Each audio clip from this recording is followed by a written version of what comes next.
Coba kita lihat di sini ada penjelasan dalam Zadul Ma'ad dari Imam Ibnul Qayyim. Sebagian kalangan mengingkari perihal Nabi Shallallahu Alaihi Wasallam pernah disihir ini.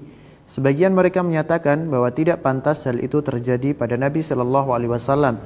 Mereka menyangka bahwa itu suatu kekurangan dan aib. Padahal sejatinya itu bukan kekurangan dan aib, karena Nabi Shallallahu Alaihi Wasallam bisa saja tertimpa sakit. Sihir ini sama halnya dengan penyakit yang datang. Nah, ini jadi untuk menjawab kerancuannya. Orang nanti ada yang bertanya, kok Nabi SAW bisa kena sihir? Jawabannya Nabi SAW bisa sakit. Ya, sama seperti dengan penyakit yang datang gitu. Sihir yang terkena itu sama halnya dengan racun, tak ada bedanya. Ada hadis dalam Sahihain Bukhari dan Muslim dari Aisyah radhiyallahu anha, ia berkata bahwa Rasulullah shallallahu alaihi wasallam pernah disihir sampai dibayangkan padanya istrinya itu datang. Padahal kenyataannya tidak demikian. Ini bukan sihir biasa. Ibnul Qayyim rahimahullah masih melanjutkan, Al-Qadi Iyad berkata, sihir itu termasuk penyakit. Nah, ini bibir catatan penting. Sihir itu termasuk penyakit.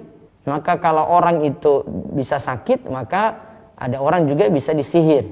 Nabi Shallallahu Alaihi Wasallam sah-sah saja menderita sakit sebagaimana beliau terkena penyakit lainnya. Nah, jadi Nabi SAW itu bisa terkena penyakit lain kan? Maka beliau juga bisa disihir. Itu tidak ada yang mengingkari. Hal itu bukanlah celah pada kenabian beliau. Dan catatan kalau Nabi SAW disihir ini bukan jadi celah bagi kenabian beliau begitu. Seandainya ini sudah jadi celah juga, orang-orang musyrik sudah katakan kelemahan beliau dalam hal sihir ini, tapi mereka tidak mencela dalam hal ini gitu. Adapun keadaan beliau yang membayangkan melakukan sesuatu padahal beliau tidaklah melakukannya, ini tidaklah menjadi aib dalam hal kemaksuman beliau yang dinyatakan dalam dalil bahkan ijma atau kata sepakat ulama. Jadi Nabi SAW tetap maksum. Ini jadi bukan aib di sini ya.